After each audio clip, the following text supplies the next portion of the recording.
আসসালামু আলাইকুম, সবাই কেমন আছেন? আশা করি ভালো আছেন। তো দেখুন, এখানে আমি গরুর মাংস নিয়ে নিয়েছি। আজকে আমি কি রান্না করব, তো চলুন আপনাদের সাথে শেয়ার করি আমি কি রান্না করব। তো দেখুন, মশলাটা দেখে অনেকেই বুঝে গিয়েছেন আমি কি রান্না করব। আজকে রান্না করব তেহারি। তো দেখুন, মাংসের মধ্যে আমি পেঁয়াজ দিয়ে নিলাম, লবণ দিয়ে নিলাম। তো এখানে রসুন বাটা, আদা বাটা, তারপর মশলাটা দিয়ে একটু সয়া সস দিয়ে নিলাম।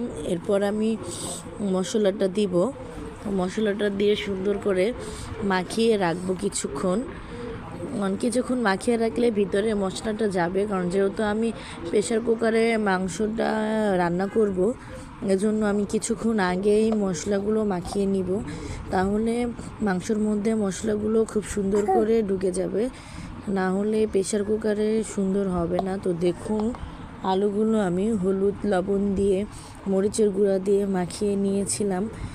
তো মাখিয়ে রাখার পর এখন আমি আলুগুলো ভেজে নিব। দেখুন, এখানে আমি আলুগুলো ভেজে নিচ্ছি।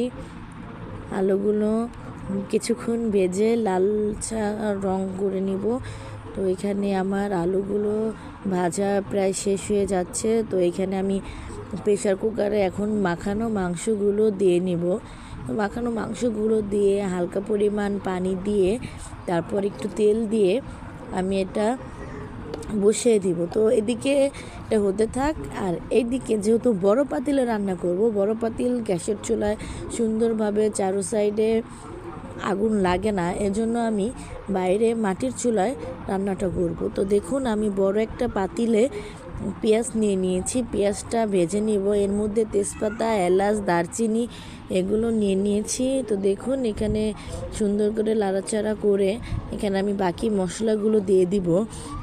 আদা বাটা, রসুন বাটা দিয়ে সুন্দর করে লাড়াচাড়া করে নিব।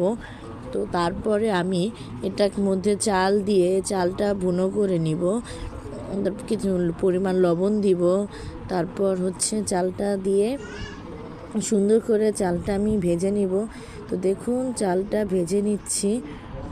চালটা ভেজে নেওয়া হয়ে যাচ্ছে প্রায়। বাইরে তো যেহেতু অন্ধকার, এজন্য ফোনের লাইটটা ধরে রান্নাটা করতে হচ্ছে।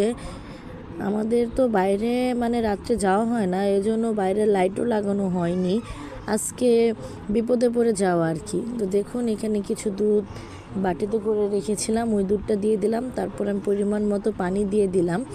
এরপর আমি মাংসটা ঢেলে নিব। তো দেখুন, মাংসটা ঢেলে আমি সুন্দর করে লাড়াচাড়া করে নিচ্ছি। লাড়াচাড়া করা হয়ে গেলে এবার আমি তরকারিটা ঢেকে দিব। তো দেখুন, ঢাকনাটা